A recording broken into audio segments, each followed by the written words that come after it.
इतने विद्वानों के बोलने के बाद मुझे बुलाया गया है, तो हमारे मंचस्थ विद्वानों का मैं नमन करता हूँ और उपस्थित जो साहित्यकार हैं, हमारे हैं साहित्य अनुरागी हैं, उन सबका नमन करता हूँ। देखिए, लेखन कोई कुछ लिखता अगर है, किस सार्थकता होनी चाहिए। जो बात अभी उपयोगिता की आई, तो उपयोगिता कहें या सार्थकता कहें, लगभग पर्यायवाची शब्द है। और इसके साथ ही हम कुछ सहेज के रखें, सहेजने की बात है इसमें। तो जो ये पुराने पात्र हैं जो विस्मृत हो रहे हैं हमको धीरे धीरे, उसको सहेजने का प्रयास है। जैसे वो बनाते हैं ना कि टाइम कैप्सूल बना कर देते हैं उसमें, कि बाद में पता लगे कि ये लिखा गया था।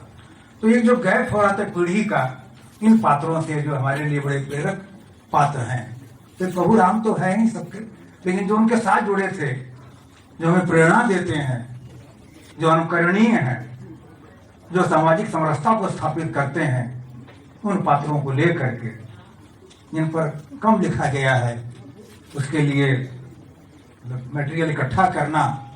मुझे लगता है कि आदरणीय प्रेमलता त्रिपाठी जी ने तमाम स्थानों से संपर्क किया होगा, तब ये इस पुस्तक का रूप दे पाई होंगी। मुझे लगता है कि जितने लोग विद्वान लोग आए हैं, इन सबसे उन्होंने इकट्ठा किया होगा मटेरियल, मुझे ऐसा लगता है।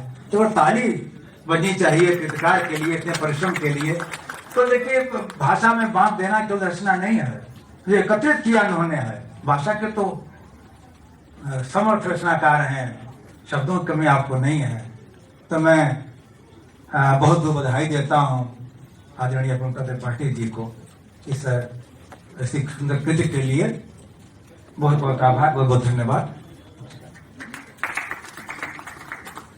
धन्यवाद आदरणीय भूषण जी। और मैं इसी क्रम में वरिष्ठ साहित्यकार साहित्य भूषण श्री कमलेश और मृदु जी से निवेदन करूंगा कि वो भी माइक को वहीं पहुंचा दिया जाए अगर हो तो, एक माइक।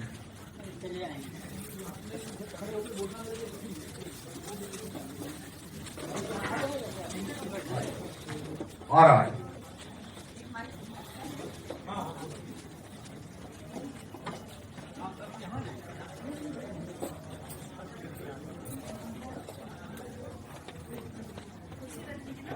कुर्सी तक की कुर्सी है।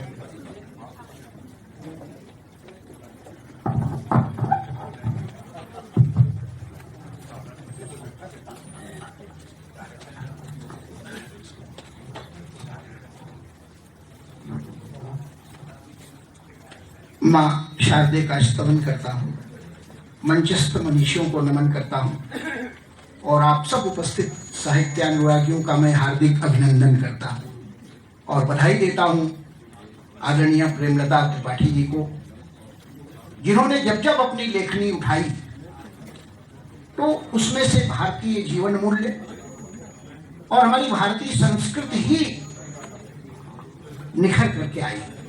इसके लिए विशेष रूप से बधाई देता हूं। अभी आदरणीय नरेंद्र भूषण जी ने कहा कि मुझे तो इतने विद्वानों के बाद बुलाया गया, और मुझे तो नरेंद्र भूषण जी जैसे विद्वान के बाद बुलाया गया, तो मैं कैसा अपने को महसूस कर रहा हूं कि पछिले जन्म के उदय भय पुण्य कौन्यू भेज कैसे दे निमंत्रण बुलावागा, और आज सौभाग्य है हमारे जैसे गंगू तेली मानव राजा भोज के द्वार पर लावागा। और बड़े बड़े साहित्य मनीषी खरे शुद्ध सोनू, यहाँ से वहां तक बड़े बड़े साहित्य मनीषी खरे शुद्ध सोनू, तीमायु हमार जैसे सुबरु मिलावागा। और या की जस नारद का रूप दई उधार चार मानव स्वयंवर के मंच पे बिठावागा। या की जस नारद का रूप दई उधार चार मानव स्वयंवर के मंच पे बिठावागा। तो आप सबको नमन करता हूँ। मित्रों, आज की जो हमारे देश की जो परिस्थितियां हैं, आज हमारा देश विश्व शक्ति की ओर और विश्व गुरु की ओर बढ़ रहा है। लेकिन उसमें जो सबसे बड़ी बाधा है वो एक तो भ्रष्टाचार की समस्या है और दूसरी सामाजिक विषमता की समस्या है। और इसलिए आज सामाजिक समरसता के लिए हम सब साहित्यकारों का, कलमकारों का, जितने भी कलाकार हैं उन सब का दायित्व बनता है कि इस विषय को हम अपनी लेखनी के द्वारा, अपनी कलाओं के द्वारा और समाज के सामने लाएं और सामाजिक विषमता को दूर कर सामाजिक समरसता को जो है वह उसको हम आपस में एक समन्वय का स्वरूप देने के लिए दृढ़ विचारों की और इसके लिए कार्य करने की आवश्यकता है। यही काम प्रेमलता त्रिपाठी जी ने किया है। मैं उनको बधाई देता हूं क्योंकि हमारी गलतियां क्या हुई हैं, हमसे 4 पंक्तियां आपसे और निवेदित करता हुआ मैं अपनी बात समाप्त करना चाहता हूं कि हम राम को बेर खिलाते रहे, खुद खाने में है सकुचाते रहे। स्वामी विवेकानंद जी ने 150 साल लगभग पहले जब भाषण दिया था शिकागो में, तो उस समय लोग पागल हो गए थे, उनके पीछे दीवाने हो गए थे। वहां के एक पत्रकार ने पूछा, स्वामी जी जब आपके देश का दर्शन इतना ऊंचा है तो आपका देश गुलाम क्यों है? तो उन्होंने जो बात कही थी, उन्होंने बात कही थी हमारे यहाँ हमारे दर्शन के अनुरूप हमारे देशवासियों का व्यवहार नहीं है, हमारी कथनी और करनी में बहुत अंतर है। इस अंतर को पाना कि हम राम को बेर खिलाते रहे, खुद खाने में है सकुचाते रहे, और गले के वट राम लगाते रहे, हम छाया से भी कतराते रहे। गले के वट राम लगाते रहे, हम छाया से भी कतराते रहे, और जड़ पत्थर की रहे पूजते मूर्तियां। मूर्तियों के पीछे दर्शन तो ये था कि जब हम जड़ को इतना जो है सम्मान दे सकते हैं तो चेतन को कितना सम्मान देना चाहिए हमको। लेकिन इस आदर्श को हम भूल गए, हम केवल जड़ तक सीमित रह गए। जड़ की जड़ पत्थर की रहे पूजते मूर्तियां, और चेतन से चेतन को ठुकराते रहे, इसी पापों का शाप लगा हमको, लूटते पीटते शर्माते रहे, इसी पापों का लापता, इसी पापों का शाप लगा हमको, लूटते पीटते भय खाते रहे। तो आज आवश्यकता है कि यह जो हमसे गलतियां हुई हैं उनको दूर कर, और ये जो विषमताएं हैं, क्योंकि आज सबसे बड़ा संकट जो दिख रहा है, हमको युद्ध से डर नहीं लगता, हम बुद्ध के देश के हैं। युद्ध से ज्यादा कहीं खतरनाक जो ये वैचारिक संघर्ष चल रहा है, ये बहुत खतरनाक है। क्योंकि अभी तक क्या हुआ कि वो जब मुसलमानों ने हमारे देश पर आक्रमण किया, तो चूंकि उनका अल्लाह मियां 1400 साल पुराना था, तो 1400 साल पहले का जितना कुछ था उस सब को नष्ट करने का, ध्वस्त करने का उन्होंने, इसमें कोई कोई कसर नहीं छोड़ी। उसके बाद जब अंग्रेज आए तो अंग्रेजों का चूंकि घाट 2000 साल पुराना था, तो उन्होंने 2000 साल पहले का नष्ट तो नहीं किया, लेकिन उसको मिथक बता करके और उसको इतिहास से खारिज कर दिया, और एक भ्रमपूर्ण स्थिति हमारे सबके सामने, हमारे वांग्मय में जो है वो कतर विरोध करके और ऐसा प्रस्तुत किया। हमारे वो आदर्श मैक्स मूलर और जाने कौन कौन हो गए, हम अपने वाल्मीकि को, अपने तुलसी को भूलते चले गए, अपने कालिदास को हम भूलते चले गए। ये स्थितियां पैदा हुई। लेकिन अब वो तो 2000 साल की बात थी, भगवान बुद्ध आ गए, वो तो 2500 साल पुराना, उनका सब कुछ मिलता है, त्रिपिटक भी मिलता है, उनके स्तूप भी मिलते हैं, उनके शिलालेख भी मिलते हैं, उनका वाङ्मय भी मिलता है। कहां ले जाएं उसको, कहां छिपाएं? तो आज पूरे अंतरराष्ट्रीय स्तर पर एक साजिश चल रही है। वो साजिश ये चल रही है कि बुद्ध को सनातन से लड़ा दो, बुद्ध के पहले का कुछ नहीं था, जो कुछ भी सनातनी ये दिखा रहे हैं सब बुद्ध के मूर्तियों की नकल, देवी देवता हैं, बुद्ध के ही मूर्तियों की नकल, उनके धर्म को ही धर्म कह करके सनातनी जो है वो पाखंड पूर्वक प्रस्तुत कर रहे हैं। इस तरह के नैरेटिव सेट किए जा रहे हैं हमारे बीच में, ऐसे संघर्ष हमारे बीच में। क्योंकि जो 4 नीतियां होती हैं, साम दाम दंड भेद, तो साम के लायक न ईसाइयों के पास कुछ है, न मुसलमानों के पास कुछ है जो कह सके कि ये तो हिंदुत्व से, सनातन से ज्यादा ऊंचा है, इसलिए हमारे साथ आओ। दंड दे करके वो 200 साल तक अंग्रेज और 700 साल तक ये मुसलमान देख चुके, दंड के भय से हम फिर बार बार खड़े हो गए। कुछ बात है कि हस्ती मिटती नहीं हमारी।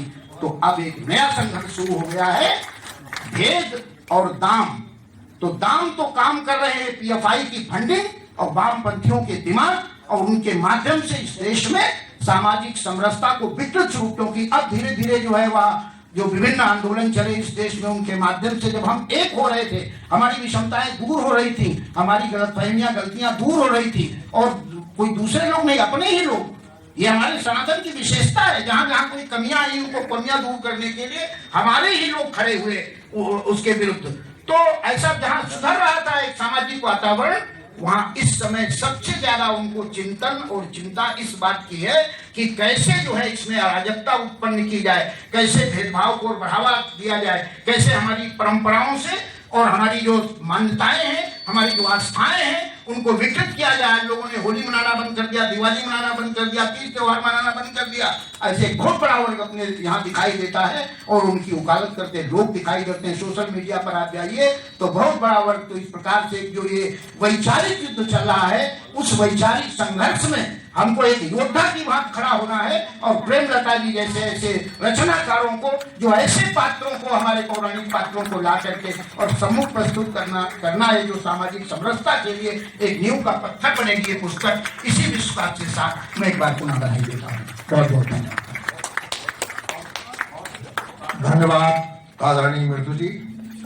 आपका नाम मृदु है लेकिन कठोर सत्य कहने में चूकते नहीं। हम उतने ही मृदु हैं जितने मुलायम सिंह मुलायम थे। बहुत बहुत धन्यवाद आपका। और मित्रों, मैं मंच की ओर बढ़ूं उससे पहले हमारे बीच में अयोध्या से पधारी अर्चना द्विवेदी जी हैं। बहुत ही सुमधुर कंठ की धनी कवयित्री हैं, श्रेष्ठ कवयित्री हैं। आपके मधुर कंठ से आदरणीय डॉक्टर प्रेमलता त्रिपाठी जी की इसी पुस्तक से एक गीत प्रस्तुत करने के लिए मैं उनसे निवेदन करूंगा वो आए और अपने सुमधुर कंठ से प्रेमलता त्रिपाठी जी की पुस्तक से एक गीत प्रस्तुत करें। अर्चना द्विवेदी।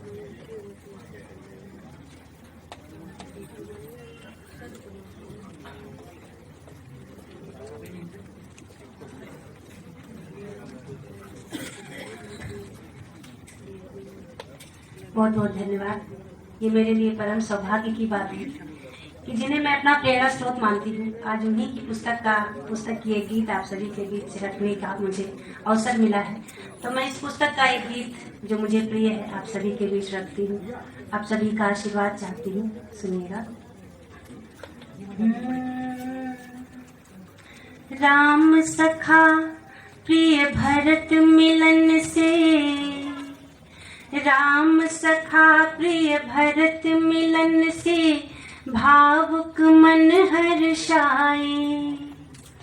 राम सखा प्रिय भरत मिलन से, भावुक मन हर्षाए। रिम झिम सर से फुलवारी घन, मुक्ता नयन सजाए। रिम झिम सर से फुलवारी घन, मुक्ता नयन सजाए। राम सखा प्रिय भरत मिलन से, भावुक मन हर्षाए। रिम झिम सर से फुलवारी घन, मुक्ता नयन सजाए।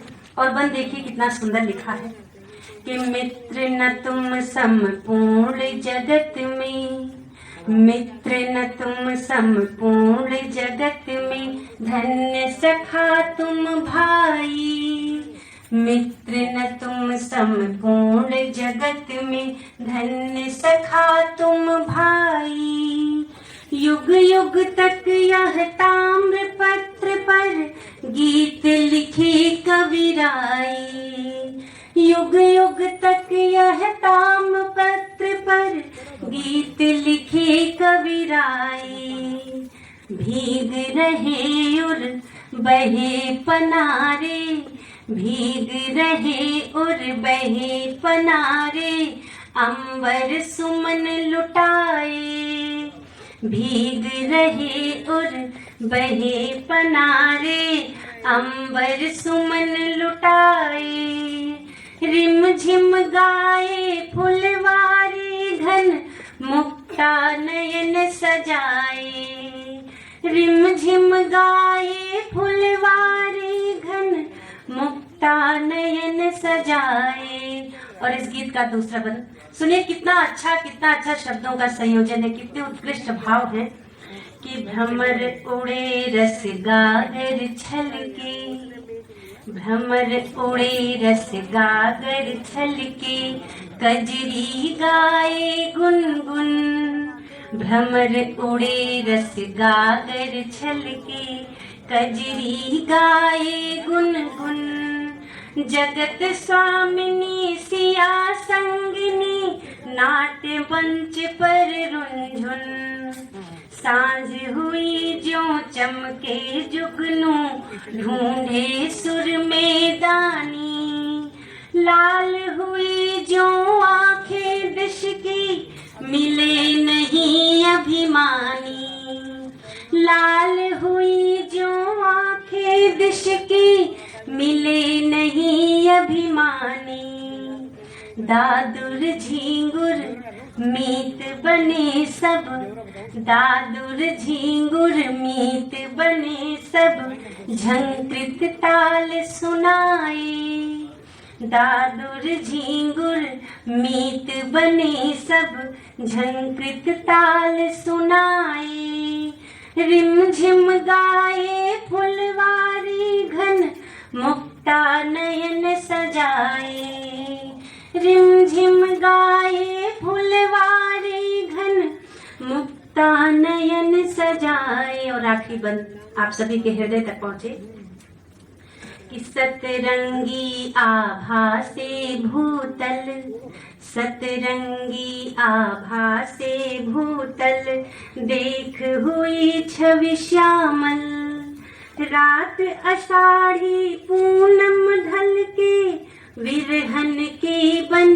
काजल, मूक हुई सब सभा मंडली, उत्कंठा में भारी, त्रिविध ताप से जर्जर हो ज्यों जगत करे मनुहारी, त्रिविध ताप से जर्जर हो ज्यों जगत करे मनुहारी, लता निहारे, लता निहारे, बांवर प्रीतम पल के रही बिछाए, लता निहारे, बांवर प्रीतम पल के रही बिछाए, रिम झिम गाए फुलवारी घन मुक्ता नयन सजाए, रिम झिम गाए फुलवारी घन मुक्ता नयन सजाए।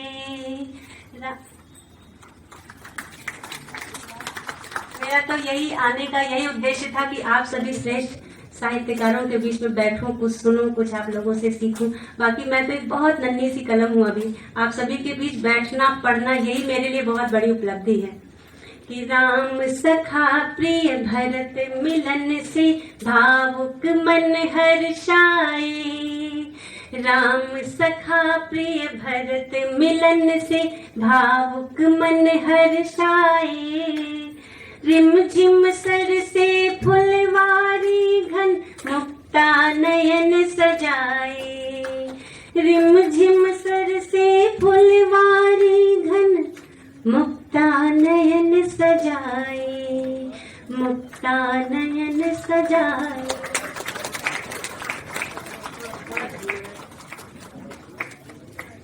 धन्यवाद अर्चना जी, बहुत ही सुमधुर कंठ से आपने आदरणीय प्रेमलता त्रिपाठी जी के गीत को प्रस्तुत किया। बहुत बहुत आपका साधुवाद। मित्रों, अब मैं मंच की ओर बढ़ रहा हूँ।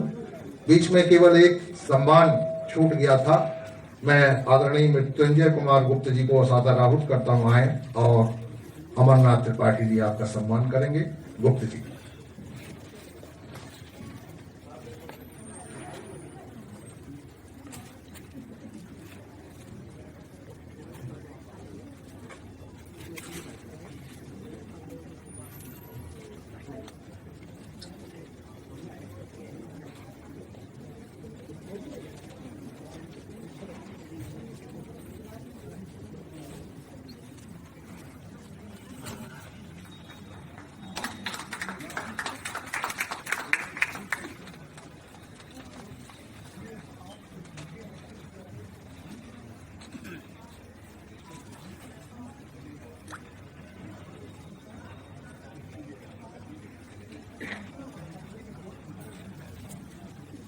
मित्रों, अब मैं मंच की ओर बढ़ रहा हूं।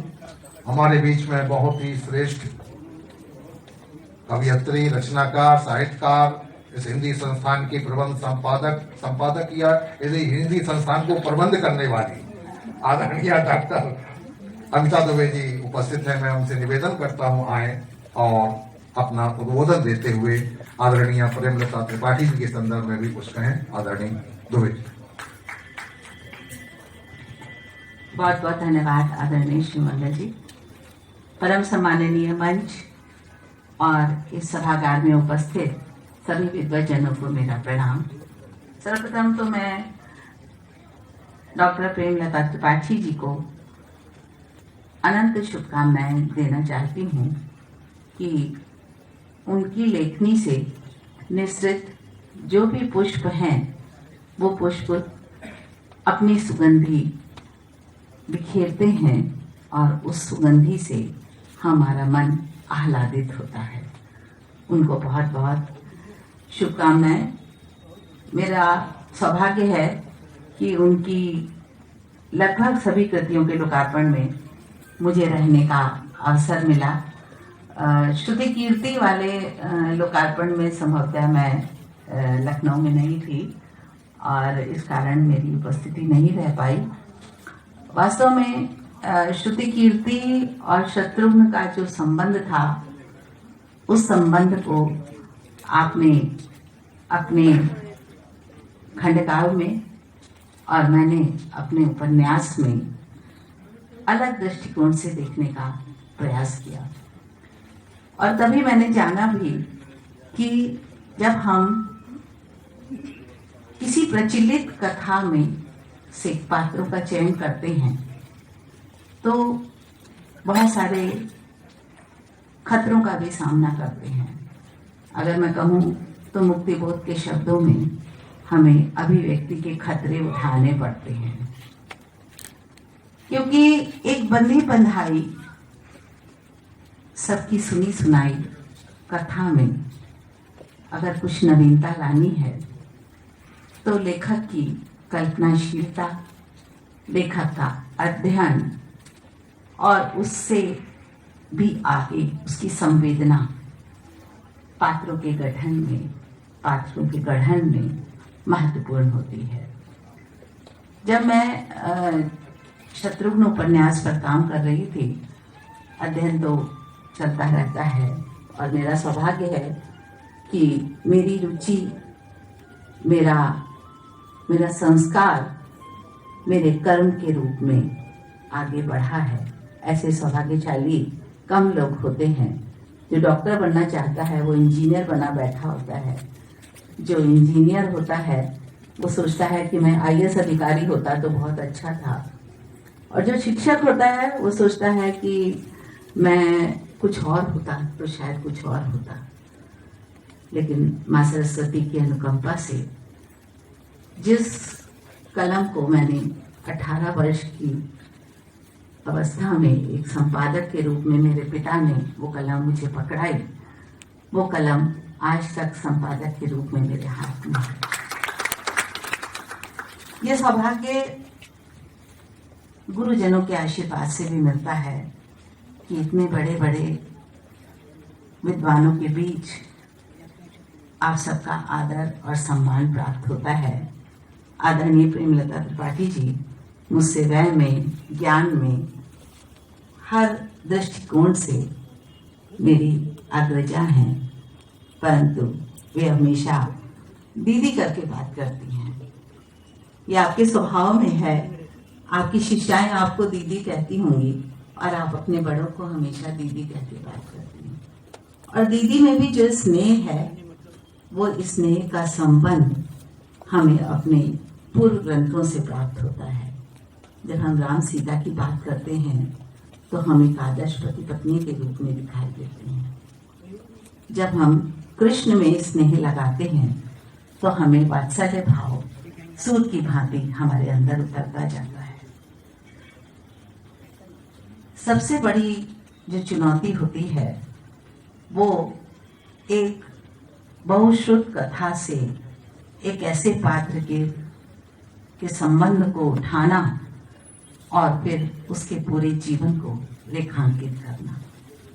जब मैं शत्रुघ्न पे काम कर रही थी, वो आपको बताते हुए मुझे बहुत प्रसन्नता भी है और माँ की कृपा भी है। ये उपन्यास मात्र 21 दिनों में लिखा गया और अगर कभी आप इसका जो पहला ड्राफ्ट जिसको बोलते हैं उसको देखें लेखक के दृष्टिकोण से, जो पहला ड्राफ्ट जिसको कहते हैं उसमें कहीं भी आपको कोई कटिंग नहीं दिखाई देगी और वही अंतिम ड्राफ्ट था। तो ये इसीलिए मैं कहती हूँ कि जब तक माँ की कृपा नहीं होती, और ऐसा लगा कि कोई कुछ लिखवा रहा है और कलम मेरी चल रही है। वो समय भी बड़ा कठिन समय था, कोरोना का समय। उस कोरोना के काल में मुझे लगा कि हम सभी एकांतवासी हैं और वो एकांतवास केवल हमारा नहीं है, वो एकांतवास राम कथा में शत्रुघ्न का भी है। तो मेरे उपन्यास का शीर्षक आया एकांतवासी शत्रुघ्न, और उस एकांतवासी शत्रुघ्न के जो पड़ाव थे उसमें श्रुति कीर्ति भी उनके साथ थी। जिस तरह मैंने प्रयास किया कि राम कथा को शत्रुघ्न के दृष्टिकोण से देखा जाए, उसी तरह प्रेमलता जी ने भी राम कथा राम सखा निषाद राज के रूप में उनके दृष्टिकोण से देखी है। सुंदर आवरण का चित्र हम सबकी प्रशंसा कर रहे हैं, लेकिन मुझे लगता है श्वेत वर्णा प्रकाशन की प्रशंसा सबसे पहले की जानी चाहिए। त्रुटिहीन और आकर्षक आवरण पृष्ठ के साथ अगर कोई पुस्तक प्रकाशित होती है तो निश्चित रूप से उसमें लेखक का श्रम, लेखक का दृष्टिकोण होता है, लेकिन प्रकाशक का महत्व भी कम नहीं होता। और एक अच्छी परंपरा यहाँ ये भी देखने को मिली कि प्रकाशक की ओर से लेखक का सम्मान भी हुआ, जबकि पुस्तकों के प्रकाशन के बाद अधिकांशतः कहा जाता है कि प्रकाशक और लेखक के संबंध अच्छे नहीं रह जाते। लेकिन इस परंपरा में आदरणीय डॉक्टर प्रेमलता त्रिपाठी जी और आदरणीय हमारे भाई साहब त्रिपाठी जी के साथ साथ श्वेत वर्णा प्रकाशन के प्रबंधकों का, उनके कार्यकर्ताओं का भी एक सुंदर संबंध रहा। और ये संबंध स्वभाव का संबंध है, राम कथा का सुंदर सुफल है। क्योंकि जब हम राम की बात करते हैं तो हम राममय हो जाते हैं, और फिर जब हम बात करेंगे राम सखा निषाद राज की तो हमारे अंदर सखा भाव आएगा। जब हम सखा और सखी बनकर राम को भजेंगे तो वे हमारे अंदर उसी भाव से एकत्रित हो जाएंगे और हमारे मुख से जो निकलेगा वो राममय ही होगा। तो मैं प्रेमलता त्रिपाठी जी को बहुत शुभकामनाएं देती हूँ। इस पुस्तक पर विस्तार से चर्चा हुई है। 8 सर्गों में विभक्त ये पुस्तक मुझे इसलिए और महत्वपूर्ण लगी कि जिन शब्दों को युवा पीढ़ी या आज के बच्चे कठिन समझते होंगे, उनका आपने शब्दार्थ और बल्कि कहना चाहिए शब्दकोश का अर्थ दिया है। ये अच्छी परंपरा है, क्योंकि आज के समय में लेखक, अधिकतर रचनाकार ये तर्क देते हैं कि हम पात्रानुकूल भाषा का प्रयोग करते हैं, और पात्रानुकूल भाषा के प्रयोग में हम आधी अंग्रेजी भर देते हैं और कहते हैं हमारे पात्र तो ऐसे ही बोलेंगे। तो जब हम रामकथा की बात करते हैं तो मुझे लगता है कि हमें फिर संस्कृतनिष्ठ हिंदी के साथ ही खड़ा होना पड़ेगा, क्योंकि भाषा का संस्कार राम का संस्कार है और राम का संस्कार भाषा से भी ऊपर है। संस्कृत के अनेक ऐसे शब्द जो आम बोलचाल की भाषा में विलुप्त हो रहे हैं, उन शब्दों का प्रयोग डॉक्टर प्रेमलता त्रिपाठी जी ने किया है और उसको सार्थक और सटीक बनाने के लिए, सहज बनाने के लिए उसका जो शब्दार्थ दिया है वो स्तुत्य है। ये परंपरा अरबी फारसी के गजल में देखने को मिलती है और इस प्रकार के खंड काव्य में आपने इसका प्रयोग किया। आपको बहुत बहुत इस नवाचार के लिए शुभकामनाएं। एक रचनाकार नवाचार करता है, यहाँ बहुत सारे हमारे भाई बंधु हैं, सभी लेखक हैं, अधिकांशतः की पुस्तकें प्रकाशित हैं और लोकार्पित भी होती हैं। मेरा एक निवेदन है सबसे और आशा है इसे अन्यथा नहीं लिया जाएगा। वो निवेदन ये है कि जब हम किसी कृति का लोकार्पण करें तो इसको इस प्रकार की, जो हम कहते हैं अबरी पेपर या ट्रांसपेरेंट पेपर, रैपिंग पेपर जिसको बोलते हैं, उसमें रैप ना करें, क्योंकि वो फिर रैप नहीं रेप जैसा हो जाता है। शब्द कठोर है, लेकिन मेरा अनुरोध है कि हम उस कृति का लोकार्पण करते हैं, जिसमें हम उसे सजाते हैं। वो कागज अभी देखिए यहाँ इस सभागार में हमारे चरणों के पास है, हमारे पैरों के पास है। मेरा अनुरोध है कि अगर हम अपनी पुस्तक को कपड़े में लपेटें, बहुत सुंदर सुंदर रामनामी दुपट्टे आते हैं, उसमें आवृत करें और फिर उसका अनावरण करें, तो मुझे लगता है कि इस पुस्तक के साथ साथ एक ऐसा नवाचार भी हमारे बीच होगा। कतिपय कार्यक्रमों में होता भी है, मैं स्वयं करती हूँ अपनी किताबों के लोकार्पण में, परंतु मेरा एक अनुरोध इस आशय से है कि शायद ये मेरी बात आप तक संवेदित होगी, क्योंकि हम सभी रचनाकार हैं और हम कागज का सम्मान करते हैं, तब हम लिखते हैं। एक कागज जब बनता है तो कितने पेड़ कटते हैं, इस पर भी हमें विशेष ध्यान देना होगा। हम कागज की और उस संस्कृति के पालन की ओर अग्रसर हों, जहाँ कण कण में राम है, क्षण क्षण में राम है, पल पल में राम है, मन मन में राम है। बहुत बहुत धन्यवाद। धन्यवाद डॉक्टर ममता जी। और मैं इसी क्रम में आगे बढ़ते हुए प्रोफेसर इंदु रेखा सिंह जी, जो हिंदी विभाग पीजी कॉलेज काला काकर प्रतापगढ़ से यहाँ पधारी हैं, मैं उन्हें बड़े सम्मान के साथ आमंत्रित करता हूँ आए और अपने विचार रखें।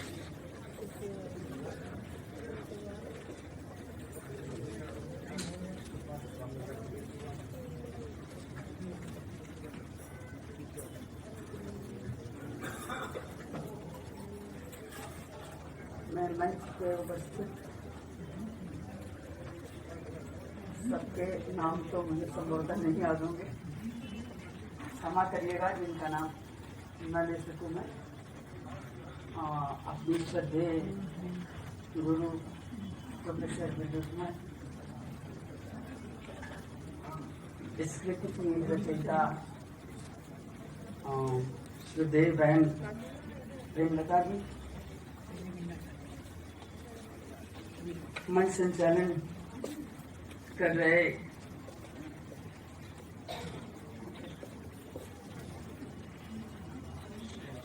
सुमंगल जी, आने सुमंगल जी, और सभी आदि मंच और अधो मंच में बैठे हुए सभी सुधी जनों को मैं प्रणाम करती हूँ। उसके पहले मैं माशाअल्लाह को प्रणाम करती हूँ। मेरा सौभाग्य है दूसरी बार, पहली बार मैं शतुघ्न प्रिया श्रुति कीर्ति के खंड काव्य के विमोचन में मैं आई थी। दूसरी बार मेरा सौभाग्य है कि मैं राम सखा निषाद राज खंड काव्य के लोकार्पण में पुनः यहाँ आई हूँ।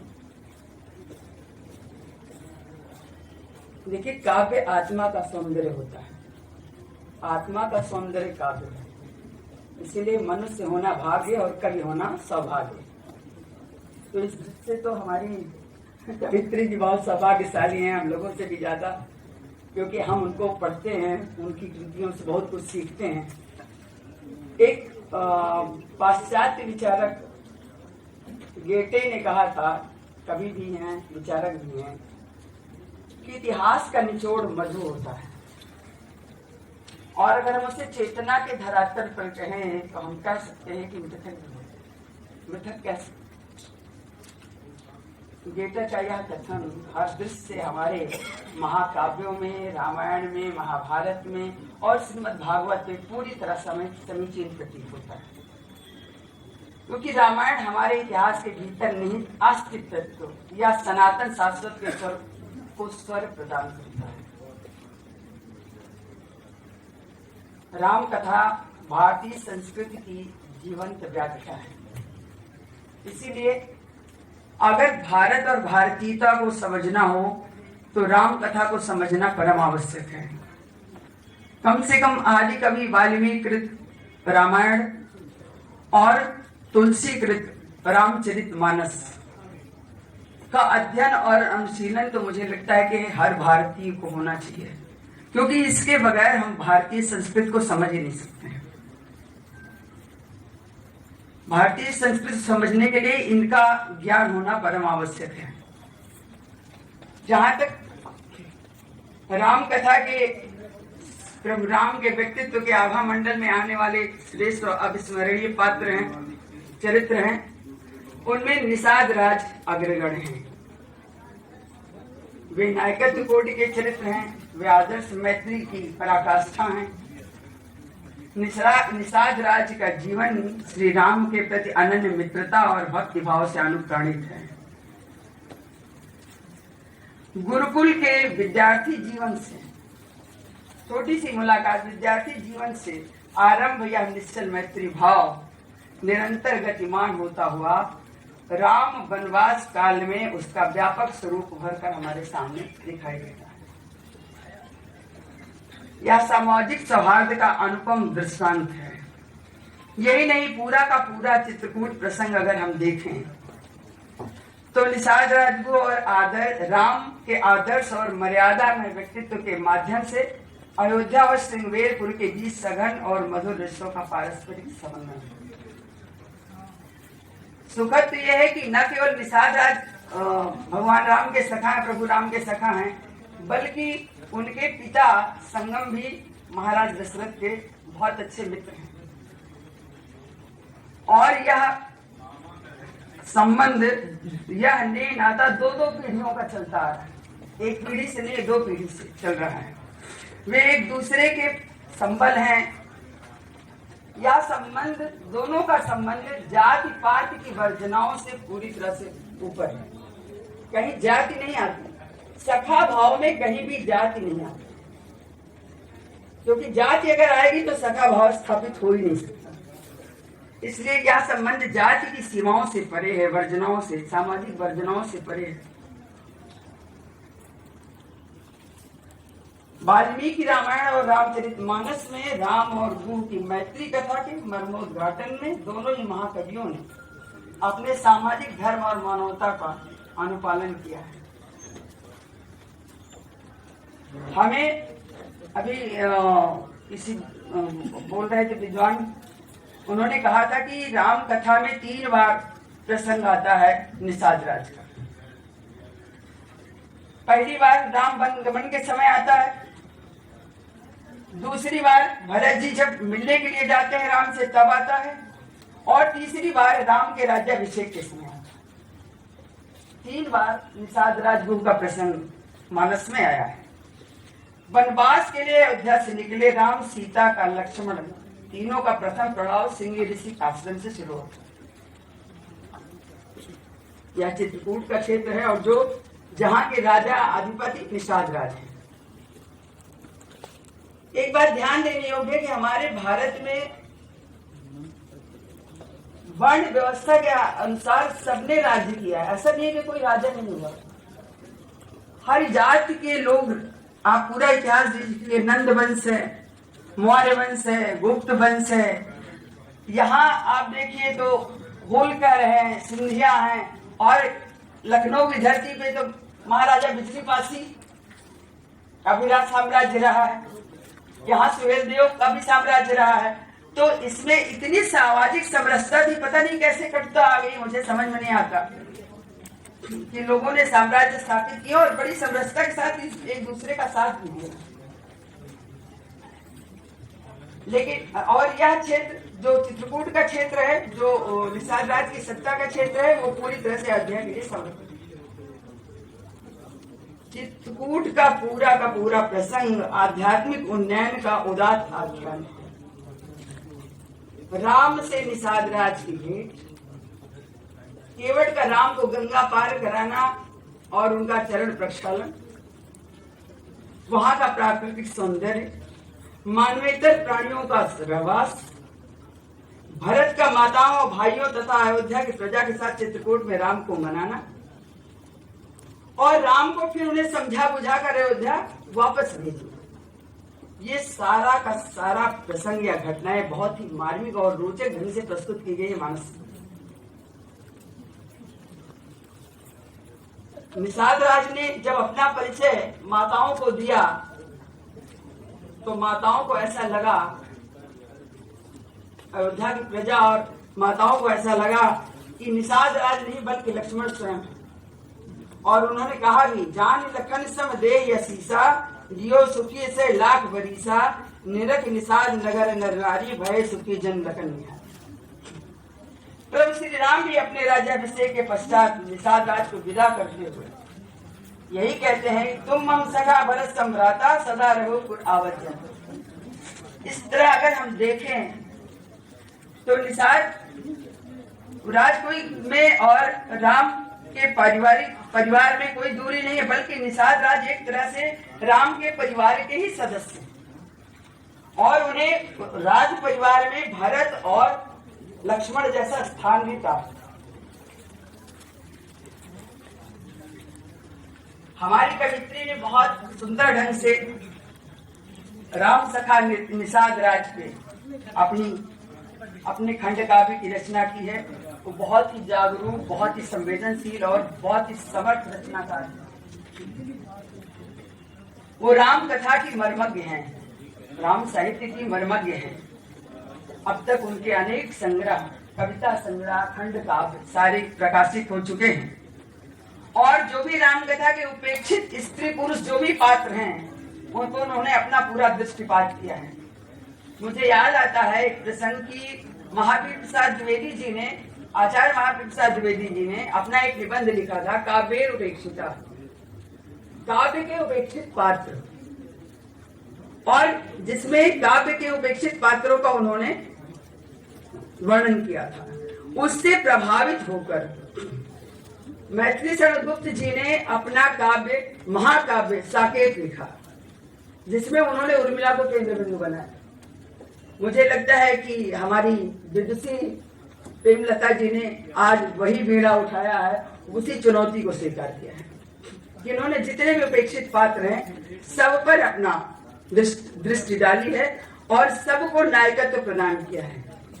एक लाइन मुझे याद आती है कि पहले कभी लोग कहते थे कि पुरा कभी नाम गणना प्रसंगे कनिष्ठिका धिष्ठित कालिदास अध्यात्म तुल्य कबीर भावे अनामिका सारस्वती बभुआ। लेकिन आज के लोग कहते हैं कि मैं इतना छोटा हो जाऊं कि मुझसे शुरू हो क्रम नगड़ों का।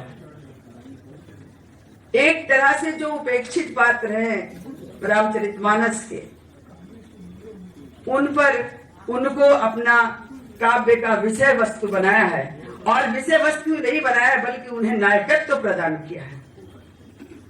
इसके लिए वो बहुत ही, जितनी उनकी प्रशंसा की जाए उतना कम है। उन्होंने अपनी प्रखर काव्य प्रतिभा से अनूठी काव्य कृतियों की जो सर्जना की है उसे भरपूर पाठकीय सराहना भी मिली है। राम सखा निषाद राज कवयित्री का एक नया खंड काव्य है। श्रुति कीर्ति का जब लोकार्पण हुआ तो मैं यहाँ थी। वो भी बहुत अच्छी कृति है। पूरी तरह से उन्होंने श्रुति कीर्ति का क्या महत्व है राज परिवार में, जहां उसके महत्व को नगण्य मान लिया गया था, उस पर पूरा दृष्टिकोण दिया और सबके ध्यान को आकर्षित किया है। इसी तरह राम सखा निषाद राज में प्रेमलता जी का यह नया खंड काव्य है, जिसमें निषाद राज पर आधारित 8 प्रकर्षों में यह कथा विभक्त है। छंद उन्होंने बहुत अच्छा लिया, छन्न पकैया, जो सार छंद का अत्यंत लोकप्रिय और अत्यंत रोचक प्रारूप है। छन्न पकैया जो कभी लोक समाज में अत्यंत लोकप्रिय हुआ करता था, ऐसा कवित्री का मानना है। आज मुक्त कविता के दौर में कवित्री की छंद प्रियता काव्य जगत के लिए एक बहुत बड़ी चुनौती है, बहुत बड़ी चुनौती है। क्योंकि आज तो लोग कहते हैं कि हम छंद में लिख ही नहीं सकते कुछ, अगर लिखेंगे तो मेरे मनोभाव ही नहीं व्यक्त होंगे। और यहाँ तक कि निराला ने कहा, खुल गए छंद के बंद रजत के प्रथम पास, अब युग बाणी अमुक्त हो बहती से आस, कहकर उन्होंने कविता को बिल्कुल छंद मुक्त कर दिया। ऐसे में उनका छंद प्रियता में लिखना, छंद में लिखना पाठक के मन को बहुत ही संगीतमय और सरस बनाता, मधुर बनाता, प्रभाव डालता है। और इतना ही नहीं, राम कथा के प्रसंगों से प्रेरित होकर उन्होंने केवल काव्य रचना नहीं की प्रेमलता जी ने, बल्कि उन्होंने उन आदर्शों को अपने जीवन में जिया है, उतारा है। और इसीलिए उन्होंने उनके द्वारा यह कृति अपने ज्येष्ठ के प्रति समर्पित है। यह खंडकाव्य उनके पारिवारिक समरसता और आदर्श का उत्कृष्ट दृष्टांत। उन्होंने केवल मानस को लिखा, मानस को समझा नहीं, बल्कि उसे जीवन में आत्मसात भी किया, उतारा है अपने जीवन। और इसका दृष्टांत है कि अगर कोई लिखता है तो किसी अपने लिए या किसी के लिए समर्पित करता है, लेकिन उन्होंने अपने ज्येष्ठ जी के प्रति सम्मान जाहिर करते हुए एक पारिवारिक मर्यादा संस्कार का निर्वहन किया। यह बहुत बड़ी अनुकरणीय, यह बहुत बड़ा अनुकरणीय है। राम सखा निषाद एक भाव प्रधान खंड काव्य है। मैं उसकी कुछ पंक्तियां आपकी कृति की, मैं कुछ पंक्तियां आपके सामने प्रस्तुत करती हूँ। हाँ, मंच को समर्पित है, आप सभी को समर्पित है। भेंट लिए गुहराज सखा को रघुबर कंठ लगाकर, सत्यशील पदमान रहित प्रभु करुण हुए करुणा कर। छलके कमर नयन थे अंतस बोले पुनि रघुराई, सखा धर्म तो बढ़कर कैसे सम्मुख करो बढ़ाई। प्रभु राम का निषाद राज पर इतना दृढ़ विश्वास है कि अवधपुरी की सुरक्षा का भार भी उसके कंधे पे दे देते हैं और कहते हैं, माना तुम्हें भरत संभाए हृदय सदन में रखकर, सुध रहना नित अवधपुरी की तुम्हें वीर धुरंधर धनुर्धर, तुम्हें वीर धनुर्धर। पंचम प्रकर्ष में भरत और गुहराज संवाद अदायगी बहुत ही बेहतरीन है। ऋणी रहूंगा, भरत कहते हैं, ऋणी रहूंगा सदा तुम्हारा स्थान हृदय में अविरल। कोर नयन के भीग रहे थे मिलकर हो गंगा जल, यात्रा मेरी पूरी होगी लौट अवध को आऊं। सखा धर्म से उर्ण नहीं हूं कैसे मैं समझाऊं। अष्टम प्रकर्ष में ऋषिंगवेरपुर वासियों का 14 वर्ष राम की प्रतीक्षा में व्यतीत करना। वहां के जनमानस में राम पूरी तरह से समाहित हो चुके हैं, उनकी दिनचर्या में राम बसे हैं। कोल की रातों की दिनचर्या राम नाम गुनगुनाना, पलके प्रतिपल रहे बिछाए लौट सखा को आना। बीत रहे दिन गिन गिन कर दिवस वर्ष सब लगते, भूल न पाते कमल नयन को सत्य सनातन जपते। राम वनवास की अवधि में निषाद राज का राम की तरह रहना, राम की तरह रहना, और यहाँ तक कि राम से प्रभावित इतने हैं कि उन्होंने अपनी वनवासी हिंसक प्रवृत्ति को भी छोड़ दिया और राम की तरह ही वो जीवन व्यतीत करते हैं, प्रजा कल्याण में रत रहते हैं। शांत सकारे राम नाम को संकल्पित हो भजते, बाल सखा सम गुहराज स्वयं असन शयन से करते। प्रहर एक भोजन भोगी हो भूमि शयन तन योगी, प्रण पूरक प्रिय प्रजा हितैषी कर्म निषाद उद्योगी। वचनबद्धता प्रीति का प्रमाण है। निषाद राज सखा के धर्म के जीवंत प्रतिमान है। उनका व्यक्तित्व शाश्वत आकर्षक और श्रद्धा का केंद्र है। वह नमनीय है, बंदनीय है। कवित्री के शब्दों में राम राज्य की विभव कल्पना, सत्यशील मनवंतर, राम सखा का मेल सुहान, वचन न टूटे पल भर। ये कुछ पंक्तियां थी आपके कृति की जो मैंने आपके सामने रखा। निस्संदेह कवित्री की काव्य सर्जना राम सखा निषाद राज सर्वथा नवीन और बहुत ही मौलिक है। मैं उनको इस मौलिक सर्वथा नवीन मनभावन कृति के लिए हृदय से बधाई देती हूँ। उनका यह रचनात्मक अवदान साहित्य जगत के लिए बहुत ही बड़ी देन है। ये नित्य नूतन कार्य सृजन करती रहें और सहृदय जन आह्लादित होते रहें, यही मेरी शुभकामना है। उनके लिए प्रसाद की इन पंक्तियों से मैं अपनी बात समाप्त करती हूँ। इस पद का उद्देश्य नहीं है शांत भवन में टिक रहना, किंतु पहुंचना उस सीमा तक जिसके आगे राह नहीं। वो वहां तक पहुंचे जिसके आगे कोई राह ही नहीं होती, कोई मंजिल नहीं होती। आप सबने हमें बहुत मन से सुना, इसके लिए हम सब के बहुत बहुत आभारी हैं।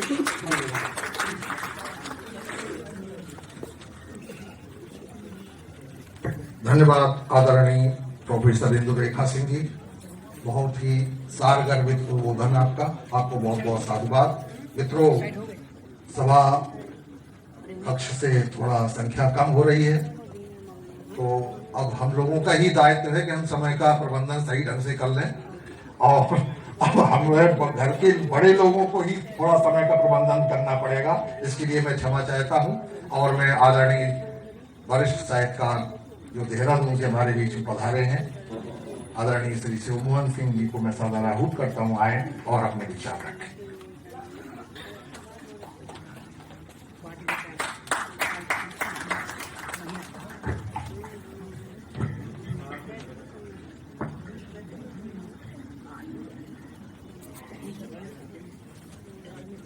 धन्यवाद डॉक्टर शिवमंगल सिंह मंगल जी, आपने जो भी विद्वज्जन शेष हैं उनसे संवाद कायम करने का अवसर प्रदान किया। इस सारस्वत कार्यक्रम की अध्यक्षता कर रही विदुषी साहित्यकार प्रोफेसर विद्युत्तमा मिश्र जी, जो वाराणसी से पधारी हैं। कार्यक्रम के मंच पर मुख्य अतिथि के रूप में शोभायमान जो जनक सुता की भूमि से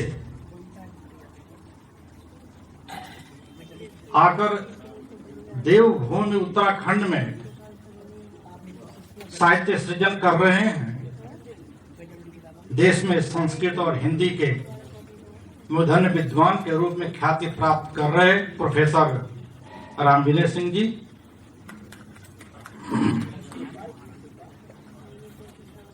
वरिष्ठ नवगीतकार समालोचक हम सब के आदरणीय श्री मधुकर अष्टाना जी,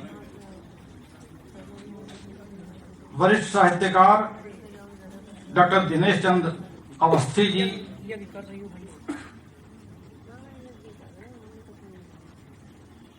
नागपुर मेरे ख्याल से सबसे दूर से आए वरिष्ठ साहित्यकार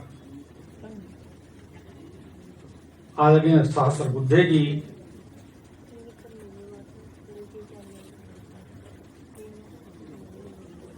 वरिष्ठ साहित्यकार कवि डॉक्टर कमलेंदु मौर्य जी, और वो मंचासीन अतिथि और जो वक्ता चले गए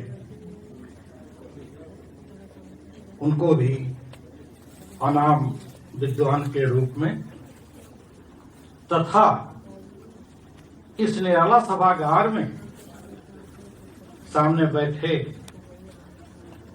विद्वज्जन प्रबुद्धजन, जिनकी वजह से आज का यह सारस्वत कार्यक्रम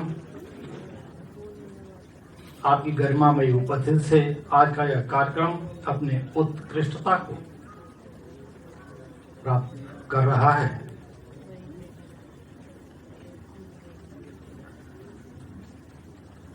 एवं सबके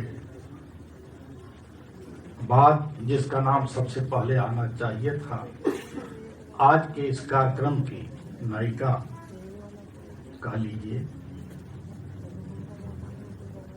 जिन्होंने सबको नायकत्व प्रदान किया।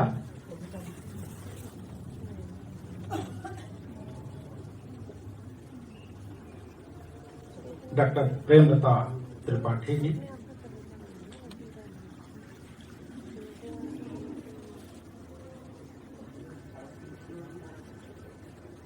प्रोफेसर इंदुरेखा सिंह जी पीछे बैठी हैं। पहले एक खंड काव्य के लोकार्पण के अवसर पर मुलाकात हो चुकी है, तो हो सकता है पीछे बैठ के भूल गए, क्योंकि मैं देख रहा हूँ कि कुछ लोग चले गए, मैंने सोचा आधे शायद चले गए हूँ।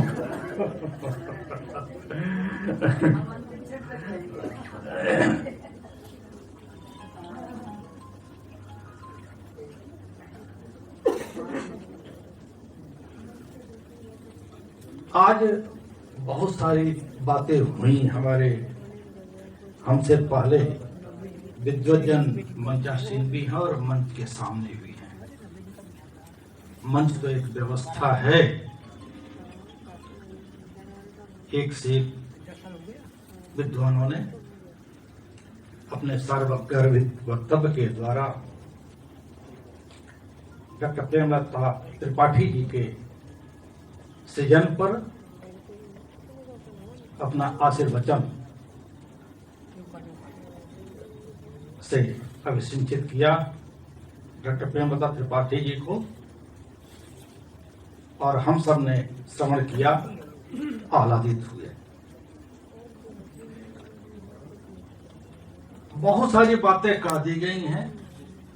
जो कुछ बचा था प्रोफेसर इंदुरेखा सिंह जी लिख के लाई थी, इतना बढ़िया आलेख है कि पुरही सही कसर वो पूरी कर दी। और यदि मैं उसी तरीके से अपना वक्तव्य भी देना चाहूं तो कम से कम 25 मिनट लगेगा, अभी 6-7 पेज हैं, तो इसलिए इसको मैं किनारे रखता हूं, क्योंकि पुनरावृत्ति मेरी आदत नहीं है और मैं विद्वान भी नहीं हूं, यहाँ बताया नहीं गया, लेकिन पिछले उसमें बताया गया कि मैं इंजीनियर आदमी हूं। जैसे वही डॉक्टर त्रिपाठी जी साहित्य सेवा कर रहे हैं, वो भी इंजीनियर है, किधर कहीं वो देखिए पीछे बैठे हैं। लेकिन आज उनकी भी एक झलक मिली, संस्कृत के बड़े अच्छे जानकार हैं, बहुत अच्छे जानकार हैं। और उन्होंने ऐसा क्या दिया अपना कि संस्कृत के विद्वान डॉक्टर रामविनय सिंह के सामने संस्कृत की बातें कही और मैं मुग्ध होकर सुनता रहा। तो आज पता लगा कि संस्कृत कितने अच्छे जानकार हैं। खैर, मैं जो बातें कही गई हैं पुनरावृत्ति की आवश्यकता नहीं है, न मेरी याद है, लेकिन मैं उनको संदर्भित करते हुए संक्षिप्त में अपना उद्बोधन निवेदित करके समाप्त करूं। एक तो डॉक्टर प्रेमलता त्रिपाठी जी से मेरा परिचय महुआ मां के भोरे के समय हुआ, जब नागपुर से आदरणीय शास्त्र बुद्धि जी ने कहा कि आपको एक पुस्तक की भूमिका लिखनी है। अब आपकी बात तो मैं काट नहीं सकता था। मैंने कहा किसकी है? कहने लगे है, अब मैं भेजता हूं। देखा तो डॉक्टर प्रेमलता त्रिपाठी जी लखनऊ की हैं।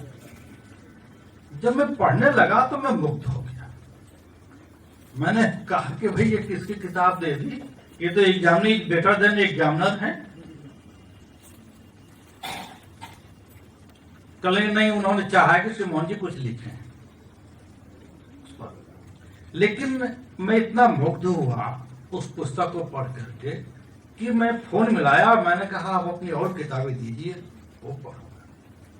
खैर, भूमिका का तो जो संदर्भ संक्षिप्त में जो एक दायित्व होता है उसका काम मैंने लिख दिया, लेकिन आपकी सारी किताबों का अध्ययन किया।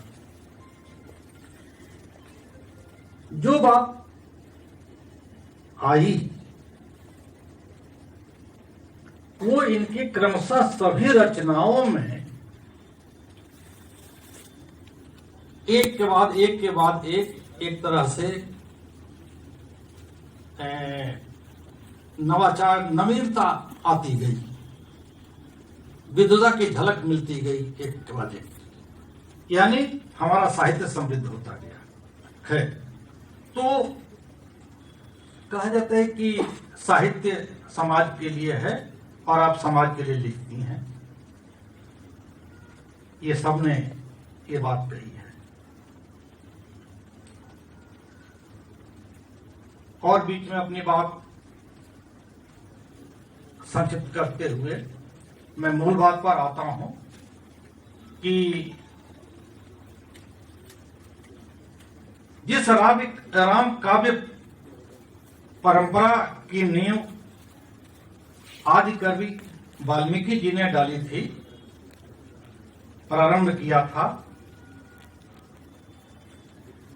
बाद में महाकवि गोस्वामी तुलसीदास जी ने से लेकर के और विश्व की कई भाषाओं के विद्वानों ने उस पर अपनी कलम चलाई।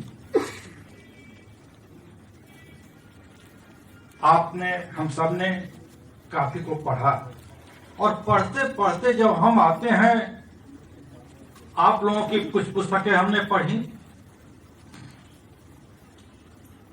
सुनी, कुछ बातें मंचा सिंह विद्योत्तमा जी हैं, डॉक्टर रामवीर सिंह जी हैं, अवस्थी जी हैं, सबकी बातें पढ़ते पढ़ते जब हम आते हैं आज के संदर्भ में रचनाकार डॉक्टर प्रेमलता त्रिपाठी जी को देखते हैं और तो नजर आकर टिकती है उनकी अभिनव कृति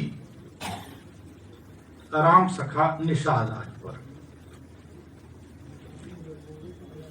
नई कृति है,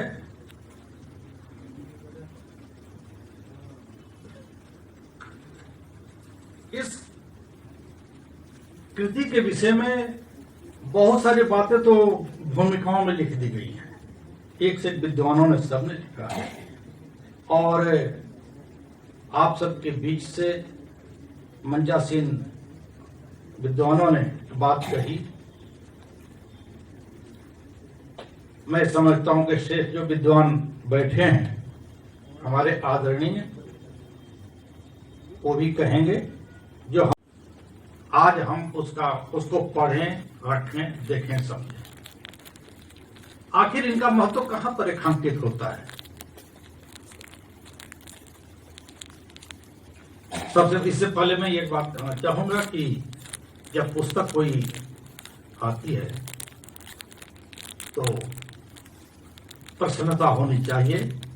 साहित्य और समाज समृद्ध होता है तो हमें गंभीरता होकर के हम सबको प्रसन्न होना चाहिए। वैसे ही खुशी होनी चाहिए जैसे घर में किसी शिशु का जन्म होता है। और राम सखा निषाद राज जैसा ग्रंथ अवतरित होता है तो और ही खुशी की बात है। कुछ वक्ताओं ने संकेत किया कि आज हम जिस युग में जी रहे हैं बहुत सारी भ्रांतियां उत्पन्न हो रही हैं। क्या भ्रांतियों में लाया जा रहा है? तो राम सखा निषाद राज खंड काव्य की रचना करके डॉक्टर प्रेमलता त्रिपाठी जी ने एक निष्ठ सखा भाव का जो वर्णन किया है रोचक तरीके से, बहुत सुंदर तरीके से प्रकृति का वर्णन करते हुए सारी जैसे कथा चलती है और इतना सरल भाव से किया है कि पढ़ने में आनंद आता है। अब बड़ी सरल है, जैसा ये अंदर से सरल है वैसे ही पुस्तक भी सरल है। अंदर से सरल मैं आज इसलिए कह रहा हूं कि इन्होंने स्वीकार किया है कि जिस तरीके से महर्षि वाल्मीकि ने, जिस तरीके से गोस्वामी तुलसीदास जी ने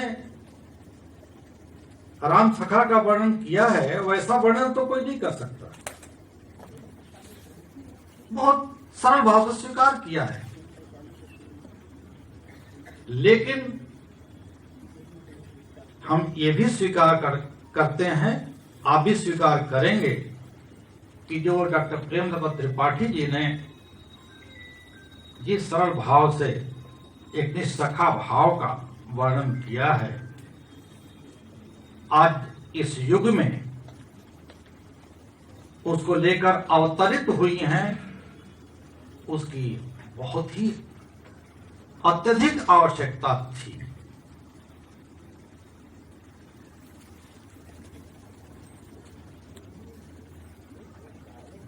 जिस तरीके से गीतकार के रूप में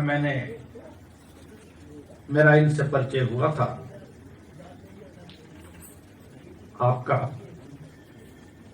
आज भी वही आपके व्यक्तित्व में गीत की भावना है, आपके सृजन में भी वही गीतमय व्यक्तित्व उपस्थित रहता है। और इस खंड काव्य में भी कितने गीत हैं, और जो गीत नहीं लिख दिया गया है कि गीत है, और जो गीत नहीं है वो भी इतना लय में है कि द्विवेदी जी ने पढ़ा। एक तो आपका स्वर भी बहुत सुंदर, बहुत ही बढ़िया था, बहुत अच्छा पढ़ा। यदि इस कार्यक्रम का पर्सन ऑफ द प्रोग्राम का सिलेक्शन करना हो तो मैं तो आप ही को करूंगा।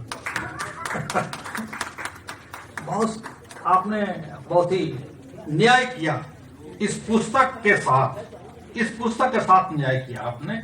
जो भाव है उस तरीके से आपने लय बनाया, उस तरीके से पढ़ाया आपने गीतों को। खैर, तो जो गीतमय व्यक्तित्व है डॉक्टर प्रेमचंद्र त्रिपाठी जी का, वो इस पुस्तक में पन्ने पन्ने पर उपस्थित मिलता है। ऐसा बहुत कम ग्रंथों में देखने को मिलता है। एक 8 प्रकर्षों में सारे प्रकर्ष एक दूसरे से कंपैक्ट करते हैं ना, कि जुड़े हुए क्रम में। इन सब चीजों पर विद्वान लोग ज्यादा देंगे, प्रोफेसर रामविजय सिंह जी ज्यादा चर्चा करेंगे।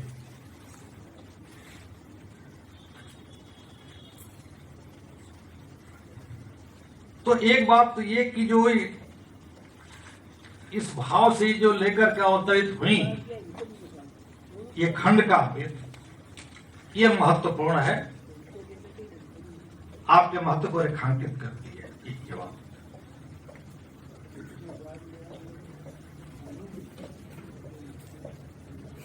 दूसरी बात कि राम कथा पर जैसे बताया मैं पूर्व में खूब लिखा गया, लिखने वालों में कोई कमी नहीं, एक से एक विद्वान लिखे गए। प्रेमचंद्र त्रिपाठी से भी बड़े विद्वान विद्वानों ने लिखा इस पर, सब चीज पर। लेकिन जो आपकी शोधात्मक प्रवृत्ति है, खोज परख, जिस गहराइयों में वो जो डूबती हैं पढ़ते वक्त, पढ़ने पर तो हम सब ने पढ़े हैं रामायण और ऊपर कई किताबें लिखी हम लोग पढ़ते हैं, लेकिन जो उसमें डूबती हैं उसकी गहराई जो है एक चिंतन की विशिष्ट फलक उत्पन्न करती है उनके दिमाग में, और वो बात इनको सामान्य से विशेष की श्रेणी में स्थापित करती है।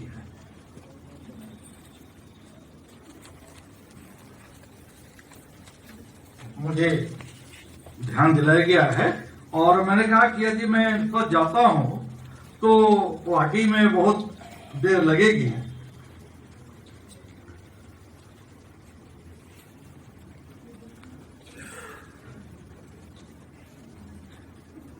आज मैं आप सभी की बातों का से इत्तेफाक रखते हुए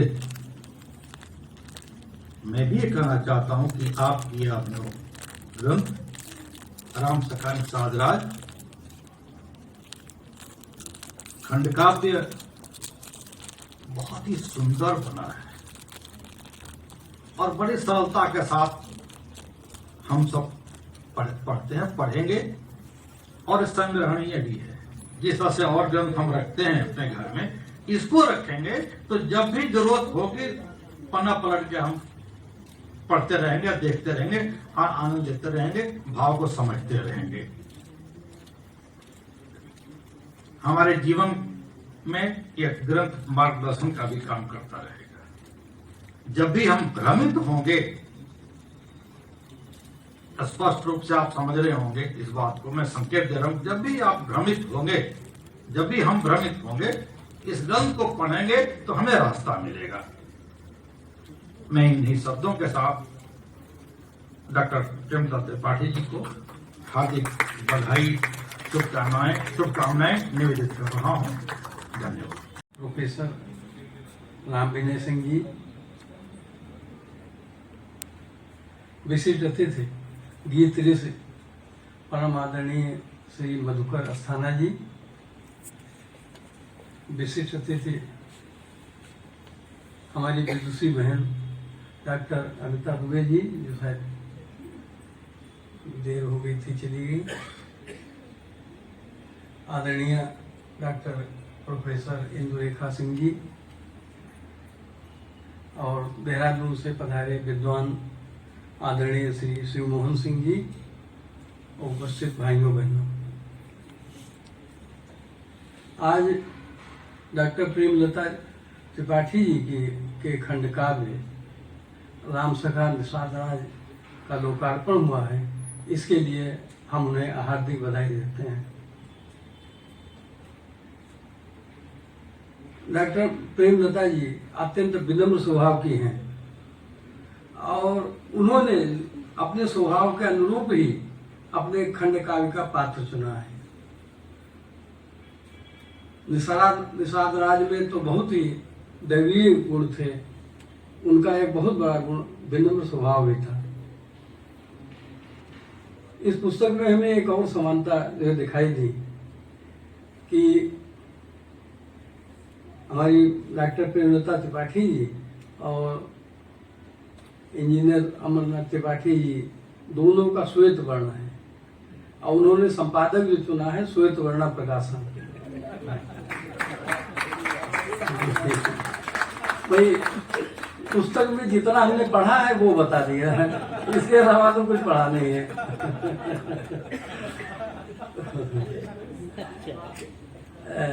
डॉक्टर प्रेमलता जी बहुत ही सौभाग्यशाली हैं कि उन्होंने श्री अमरनाथ त्रिपाठी से पति को पाया है। वो भी बहुत ही अच्छे व्यक्ति, बहुत विनम्र स्वभाव के व्यक्ति हैं। अभी बात चर्चा हुई कि विद्वान भी हैं संस्कृत के, और वो हमेशा जो है डॉक्टर त्रिपाठी जी का साथ देते हैं उनके इस पवित्र कार्य में। बहुत कम लोग साहित्यकार ऐसे हैं जिनके घर के लोग उनका सहयोग प्रदान करते हैं। और डॉक्टर प्रेमलता त्रिपाठी जी की 10 पुस्तकें प्रकाशित हो चुकी हैं। बहुत ही विदुषी महिला हैं वो, और हमारी शुभकामना है वो इसी प्रकार साहित्य साधना में रत रहें और समाज सेवा और साहित्य सेवा करते हुए उन्हें यश मिले और वे सफल रहें जीवन में। उनको सब परिवार स्वस्थ और प्रसन्न रहने की शुभकामनाएं। आज भगवान राम की बहुत चर्चा हुई, तो हम भी 2 दोहे भगवान राम पर प्रस्तुत करते हुए अपनी बात समाप्त करते हैं। अपनी खुशियां त्याग दी, लड़ा धर्म संग्राम। अपनी खुशियां त्याग दी, लड़ा धर्म संग्राम, और जब सब खोया राम ने, राम बने श्री राम। जब सब खोया राम ने, राम बने श्री राम। दूसरा दोहा है, मेरा भारत राम है और मैं उसका हनुमान। मेरा भारत राम है, मैं उसका हनुमान, सीना देखो चीर कर अंदर हिंदुस्तान। मेरा भारत राम है, मैं उसका हनुमान, सीना देखो चीर कर अंदर हिंदुस्तान। प्रणाम। धन्यवाद आदरणीय अवस्थी जी, बहुत ही संक्षेप में रखा आपने। और आप अभी कह रहे थे कि आदरणीय प्रेमलता त्रिपाठी जी और अमरनाथ जी का श्वेत वर्ण है, इसलिए श्वेत वर्ण से उनकी पुस्तक पर, तो श्वेत वर्ण आदरणीय अवस्थी जी का भी है। और मुझे लगता है कि आगामी जो आपकी पुस्तक आने वाली है वो श्वेत वर्णा पर ही जाने वाली है, इसलिए मैं अग्रिम बधाई आपको भी देता हूँ। और मैं सीधे सीधे अब आदरणीय साहित्य भूषण नवगीतकार मधुकर अस्थाना जी से निवेदन करता हूँ आए और अपना उद्बोधन दें।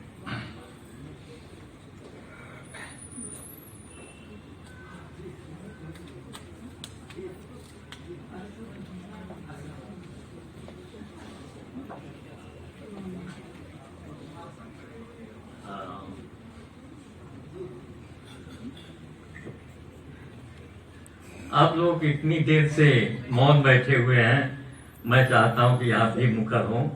भारत माता की जय, भारत माता की जय, भारत माता की जय, जय श्री राम, जय श्री राम, जय श्री राम, जय श्री राम, जय श्री राम, जय श्री राम। बंधुओं,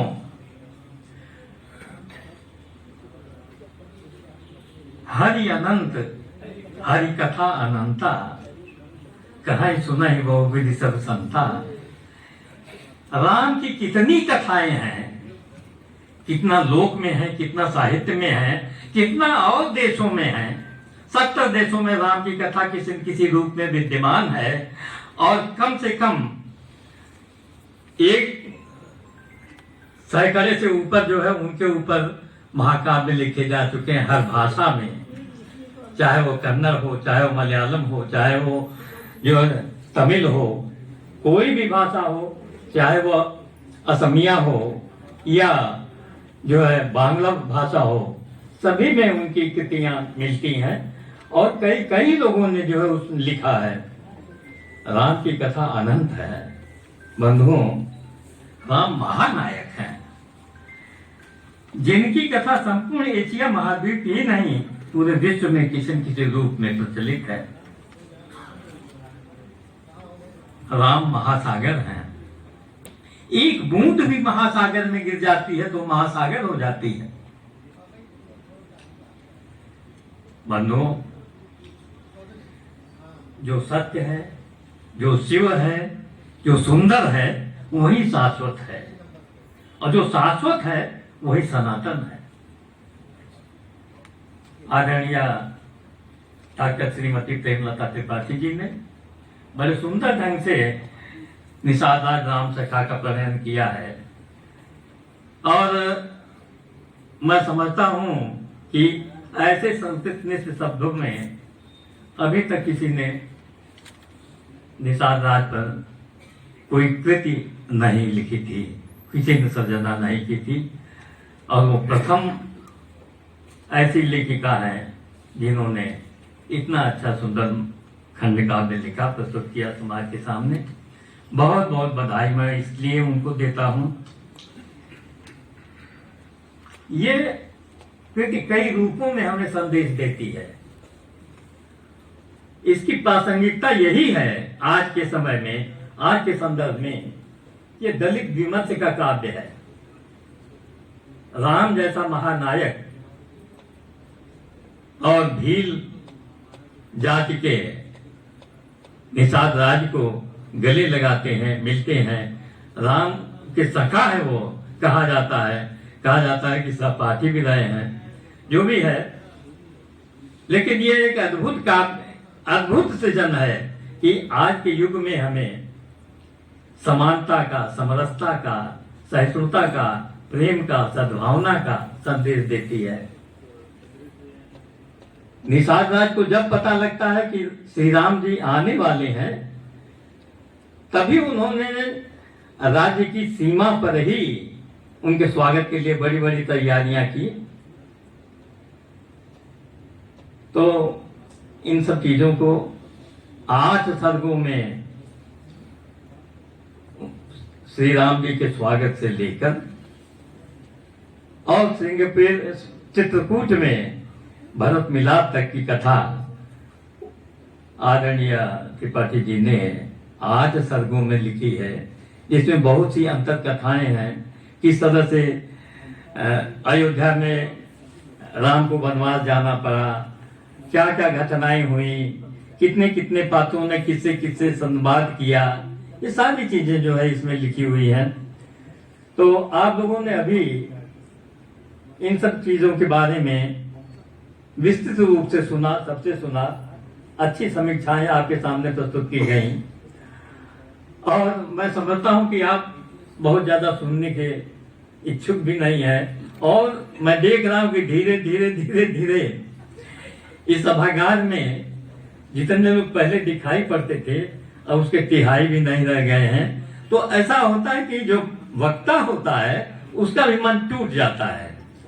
जब लोग चले जाते हैं तो वो ज्यादा सुनाने के भावना से सामने नहीं आता है। यूं तो आप देखिए कि 9 पेज की समीक्षा यह लिखी हुई है और इस 9 पेज की समीक्षा को सुनाने में कम से कम आधा घंटा से अधिक लग जाएगा। तो मैं इसे सुनाना नहीं चाहता हूं। सब आप लोग सुन ही चुके हैं। मैं अंत में कहना चाहता हूं ये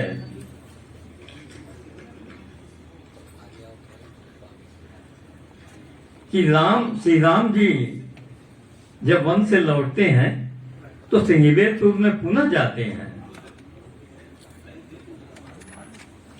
उस समय का एक मैं छंद सुना देता हूं कि भेंट किए गुहराज सखा को रघुबर कंठ लगाकर सत्यशील पद्मान रहित करुण हुए करुणाकर छल के कमल नयन थे अंतस बोले पुण्य रघुराई सखा धर्म तो बढ़कर कैसे सम्मुख करूं बढ़ाई।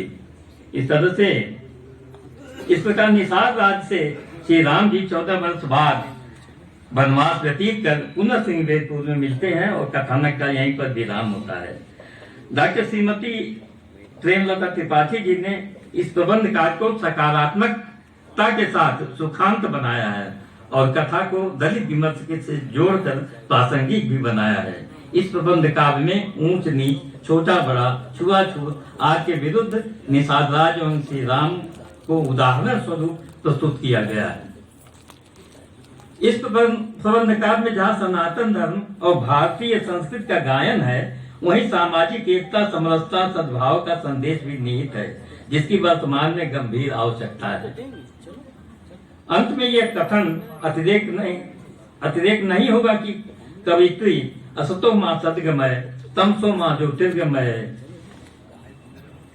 मृत्योर मां अमृतंगमय का भी संदेश देना चाहती हैं। प्रस्तुत प्रबंध काव्य राम सखा निषाद राज हेतु डॉक्टर श्रीमती प्रेमलता त्रिपाठी जी को अनंतानंत बधाई। मेरी कामना है कि यह कृति उनके सुयश में निरंतर अभिवृद्धि करे। बंधुओं,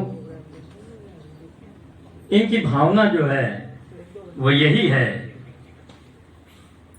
कि सर्वे भवन्तु सुखिनः मां कश्चित् दुर्भाग् भवेत्। इस भावना के साथ उन्होंने इस कृति का प्रणयन किया।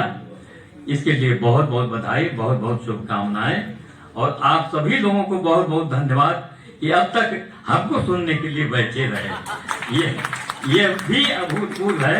नहीं तो मैं देख रहा हूँ कि अच्छे श्रोता भी गति को प्राप्त हो गए और आप लोग अभी तक बैठे हुए। बहुत बहुत बधाई आप सभी लोगों को और आदरणीय इंजीनियर अमरनाथ जी को तथा आदरणीय डॉक्टर श्रीमती प्रेमलता त्रिपाठी जी को बहुत बहुत बधाई, बहुत बहुत शुभकामनाएं। धन्यवाद। धन्यवाद आदरणीय मधुकर अस्थाना जी। मित्रों, अब केवल 2 लोग अपने शेष हैं, मंचस्थ विद्वज्जन हमारे मुख्य अतिथि और आदरणीय आज की अध्यक्ष। मैं मुख्य अतिथि को आमंत्रित करूं उससे पहले मैं एक सम्मान करना चाहता हूं। हमारे बीच में प्रोफेसर अब्दुल रहीम, रिटायर्ड प्राचार्य, मुमताज डिग्री कॉलेज बैठे हुए हैं। मैं उन्हें सादर आहूत करता हूं मंच पे आए और आदरणीय अमरनाथ त्रिपाठी जी और सुनील त्रिपाठी जी आपका सम्मान करें।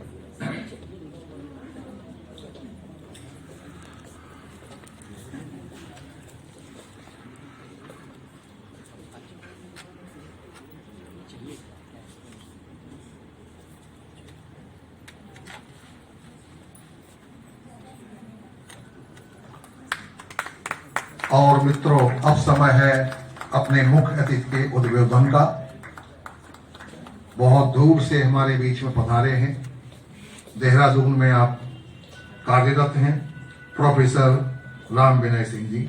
मैं सादर आहूत करता हूं आए और अपने उद्बोधन से हम सबको कृतार्थ करें।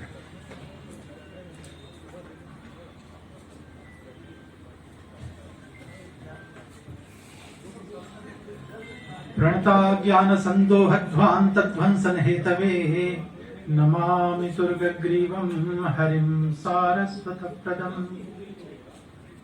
साध्यक्ष सभा को प्रणाम करता हूं और अत्यल्प समय में अपनी बात कहना चाहता हूं, क्योंकि अब मन सभा में कम स्टेशन की ओर ज्यादा है और मेरी ट्रेन तो थोड़ी देर में भी है 10 बजे, लेकिन आदरणीय अध्यक्षा जी प्रोफेसर विद्युत्तमा मिश्रा जी का ट्रेन 9 बजे है, इसीलिए उन्हें अध्यक्षीय दंड न प्राप्त हो, इसीलिए उन्हें जल्दी मुक्त करना जरूरी है।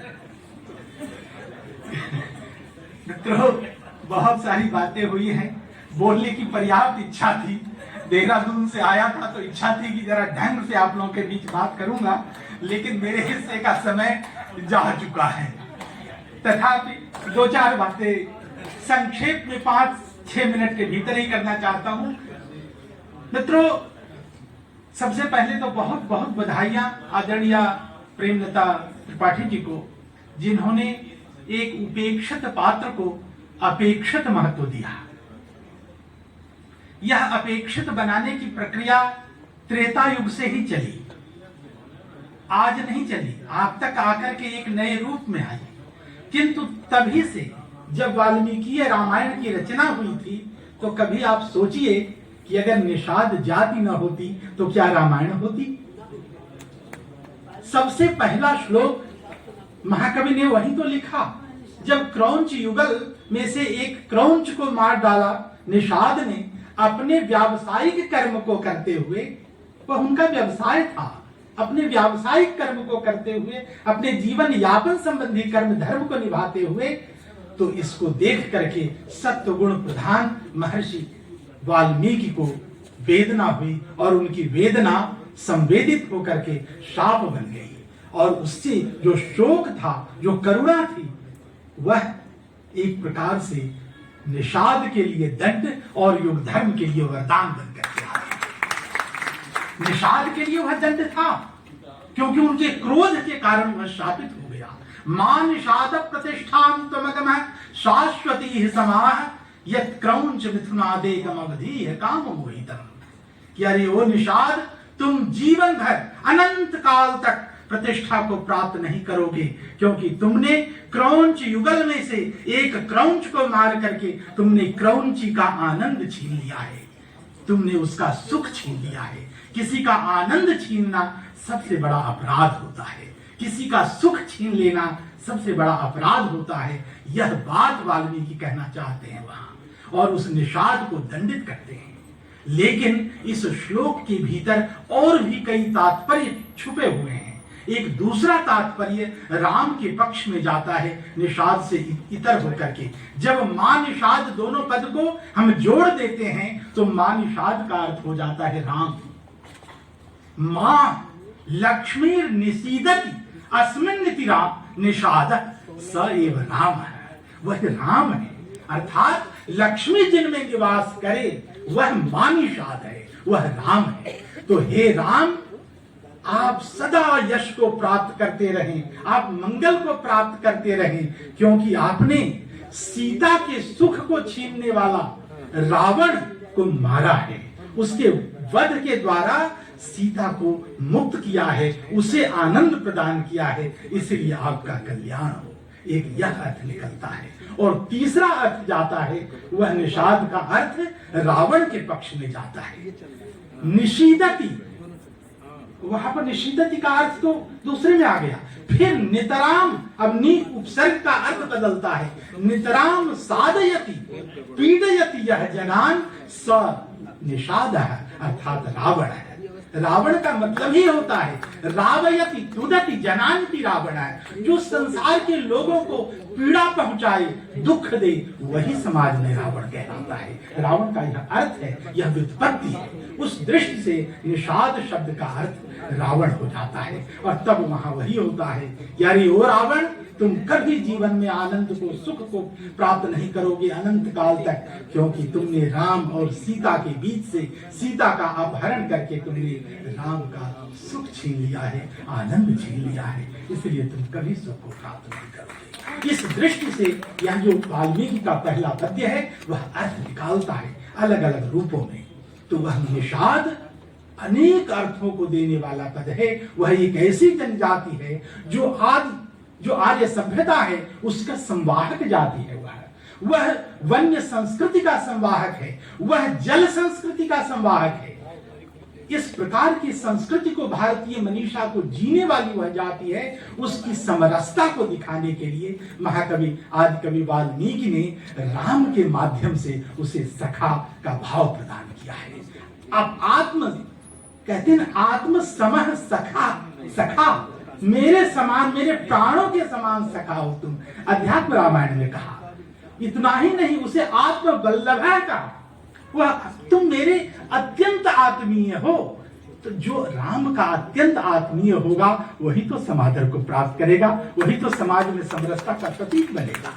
तो उस निषाद राज गुह को लेकर के आपने इतना सुंदर खंड काव्य लिखा है, बहुत मनोरम है। मैंने आद्योपांत पढ़ा हुआ है और आज चर्चा पर्याप्त करने की इच्छा थी, किंतु समय का अभाव है। मुझे बार बार 9 बजे की ट्रेन याद आ रही है, इसीलिए मैं अपनी वाणी को यहीं विरमित करता हूँ। मैं कोई कोटेशन नहीं दे पा रहा हूँ, चाहते हुए भी फिर कभी आप बुलाइएगा, फिर आऊंगा और तब अच्छे से व्याख्यान करेंगे। आप लोगों को पहले नहीं बोलने देंगे, पहले हम लोग खुद बोलेंगे और तब आप लोगों को पहले हमें सुनिए, आप लोग बोल करके चले गए सब लोग। ये कौन सी बात हुई? जिसको सुनने के लिए बुलाया था वो तो बोल ही नहीं पाया, आप लोग बोले और घर चल दिए। ये कोई बात नहीं हुई, ये लखनऊ की संस्कृति नहीं है। बहुत बहुत आभार, सादर प्रणाम आप सबको, फिर आएंगे। बहुत बहुत आभार। धन्यवाद आदरणीय प्रोफेसर रामविनय सिंह जी। आपने जो बोला सार्थक बोला, भले ही संक्षिप्त हो लेकिन वो गागर में सागर था। और ये हम लोगों का सौभाग्य है जो यहाँ बैठे हुए हैं कि इतने संक्षेप में ही आपकी विद्वत्ता का परिचय हम लोगों को मिल गया और एक ऐसा ज्ञान मिला जो हमारे जीवन में मार्गदर्शन करेगा। जो लोग गए उनका दुर्भाग्य ही कहा जाएगा। मैं बहुत बहुत आपको साधुवाद देता हूँ और मैं सीधे सीधे अब आज की कार्यक्रम की अध्यक्षा आदरणीय प्रोफेसर विद्योत्तमा मिश्र जी को सादर आहूत करता हूँ कि आए और अपना अध्यक्षीय उद्बोधन सहित आशीर्वाद प्रदान करें।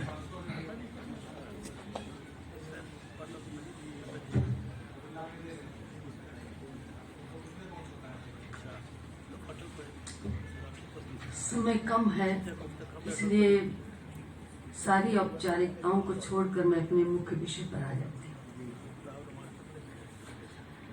अध्यक्षीय वक्तव्य का दायित्व तो बहुत बड़ा होता है, उसको सबके बारे में कुछ कहना होता है, किसने क्या कहा।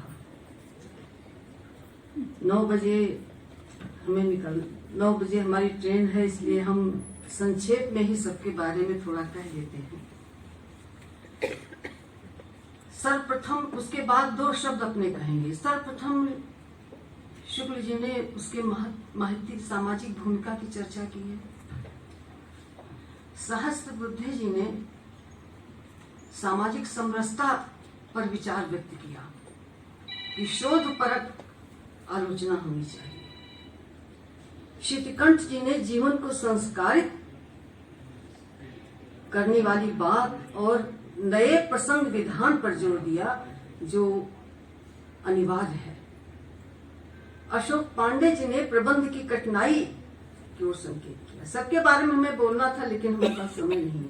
नरेंद्र भूषण जी ने सार्थकता पर जोर दिया कि कैसे उपेक्षित प्रसंग आज के वर्तमान जीवन में सार्थक हैं। ओजस्वी वक्तव्य के लिए कमलेश जी की सराहना करनी चाहिए। ऐसा वक्तव्य जिससे हमारी रगों में एक नवीनता का संचार हो, अपने स्वार्थ के बंधन से मुक्त होकर के हम राष्ट्र देवो भव सोचें। इस उम्र में पहली बार ऐसा वक्तव्य हमने सुना, इसके लिए मैं बधाई। आप हमें अपना फोन नंबर दीजिएगा।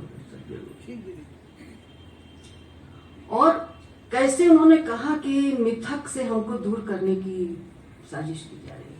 एक ओजस्वी निर्भीक सत्यवक्ता जिसके हृदय में सारे जोखिम उठाने की ताकत इस उम्र में भी है, बहुत बड़ी बात है। राष्ट्र को ऐसे व्यक्तित्व की अनिवार्य आवश्यकता है।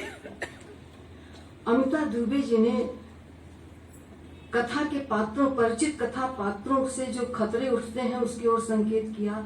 इंदुरेखा जी ने पूरे मंथन के साथ अपनी बात को स्थापित किया। दिनेश अवस्थी जी ने सूत्रों में राम कैसे हृदय में बसे हुए इसकी चर्चा की। अस्थाना जी ने बताया कि सत्यम शिवम सुंदरम शाश्वत है और जो सनातन है, जो शाश्वत है वही सनातन है। राम विनय जी ने अद्भुत व्याख्या प्रस्तुत की। बार बार ये कहा गया कि उपेक्षा की गई है। उपेक्षा साहित्यकारों ने की है। जनता ने न शबरी की उपेक्षा की, न निषाद की उपेक्षा की, न केवट की उपेक्षा की। राम शास्त्रों के नहीं है। राम, जिस राम को हम मानते हैं वो मानस का राम है। वाल्मीकि के नहीं, मानस का राम है। मानस के राम पहले मनुष्य हैं, ईश्वर बाद में, इसीलिए हमारे मन के निकट है। राम जन जन के मन में समाये हुए हैं, लोक में समाये हुए हैं, संस्कारों में समाये हुए हैं। इसलिए निषाद की उपेक्षा जनता ने कभी नहीं की। यही पिपरा की छैया जुड़ाई लेता ना, एहो रघुरैया थकल हुई है पैया जुड़ाई लेता ना। कौने नरसवा के दिसवा उजड़ गई रे, कौनी दुवरिया न छाँव, हे बबुआ रह जाता हमरे ठाव हो। लोकगीत आते हैं। लोक में राम है, गीतों में राम है। हम मानने के लिए तैयार नहीं है कि जनता ने उपेक्षा की। उपेक्षा साहित्यकारों ने की है, पढ़े लिखे लोगों ने की है। सबरी ताके चारी ओरिया कहिया आई हैं मोरे राम, कहिया आई हैं मोरे राम। रोंगटे खड़े हो जाते हैं जनता के गीतों में सुन के। इसलिए कृष्ण और राम जनता के मन में है। मैं जिसे रोज ओढ़ता बिछाता हूँ वो गजल आपको सुनाता हूँ। राम में हम जी रहे हैं। उपेक्षा इनकी नहीं हुई, जनता ने कभी की ही नहीं है, हो ही नहीं सकता। जनता बार बार कहती रही है। इसीलिए अगर राम मन में है तो निषाद भी मन में है। निषाद की कथा कैसे मैत्री धर्म की स्थापना करती है। मैत्री दो तरह की होती है, एक प्रत्यक्ष मैत्री, एक परोक्ष मैत्री। प्रत्यक्ष मैत्री राम निषाद की मैत्री, राम सुग्रीव की मैत्री, दशरथ जटायु की मैत्री, तमाम मैत्रियां हैं। परोक्ष मैत्री जीवन में व्याप्त है। आज की शब्दावली में बेटी कहती है पापा मेरे अच्छे दोस्त हैं, मित्र हैं। मम्मी मेरी अच्छी दोस्त है। बेटा कहेगा मम्मी मेरी अच्छी दोस्त है। वो मेरी दीदी नहीं, मेरी अच्छी दोस्त है। इसलिए दोस्ती बड़ी व्यापक है, ये परोक्ष मैत्री है। और राम कथा इस परोक्ष मैत्री की स्थापना करती है। इसी मैत्री की ओर इशारा किया है कवित्री ने। और ये मैत्री ही संबंधों को अटूट बनाती है। गुरु शिष्य दोस्त है, सूर्य कृष्ण के दोस्त हैं। दोस्ती है। आज हो एक एक कर लगी हो, कह हम ही कह तुम ही माधो अपन भरोसे। आज हो एक एक कर टरी हो। आज हमारी ताल ठोक की लड़ाई होगी, वहां पर सारी दूरियां मिट जाती हैं। इस मैत्री की स्थापना करने वाला यह पात्र है। इसलिए जनता ने कभी भी कहीं भी उपेक्षा नहीं की। आप लोग गीतों में चले जाइए, निषाद के उस चरित्र की ओर कवित्री ने इशारा किया। हमें बोलना बहुत था, लेकिन मेरे इशारा किया कवित्री ने कि निषाद बेचैन है। जो मौलिक भावनाएं आती हैं, निषाद बेचैन है, उसकी पत्नी बेचैन है, प्रतीक्षा कर रहा है। गोस्वामी जी ने कहा कि मित्र धर्म जो है उसका निर्वाह थोड़ा सा कठिन है, क्योंकि मित्र जो है वो निज दुख गिरि सम रज कर रजाना, अपने पहाड़ के समान दुख को धूल की तरह समझता है। मित्रक दुख रज मेरु समाना, मित्र का दुख अगर धूल की तरह है तो बड़ा होगा।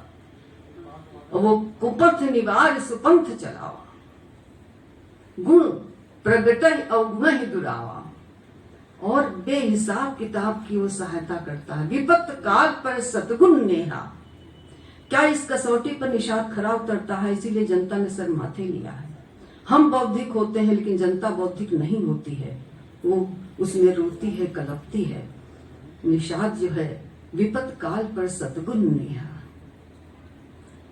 जो पढ़ा लिखा आदमी है, चतुर आदमी है, विपत्ति के समय साथ छोड़ देता है, कन्नी काट के अलग हो जाता है। निषाद विपत्ति के समय डटा हुआ है। प्राण तचेंगे कृते राम के, राम सखा की बारी, आज तो मरना है, राम के लिए मरेंगे। मैत्री भाव है, सब में मैत्री भाव है, इसकी स्थापना उन्होंने की है।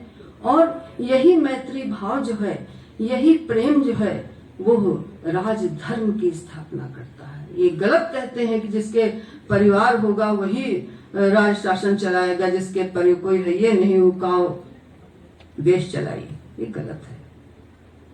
मैत्री जो करता है, मित्र धर्म और पारिवारिक प्रेम से वो मजबूती उत्पन्न करती होती है कि उससे हम देश के प्रति प्रेम हमारा बढ़ता है, परिवार का प्रेम बड़ी मजबूती देता है।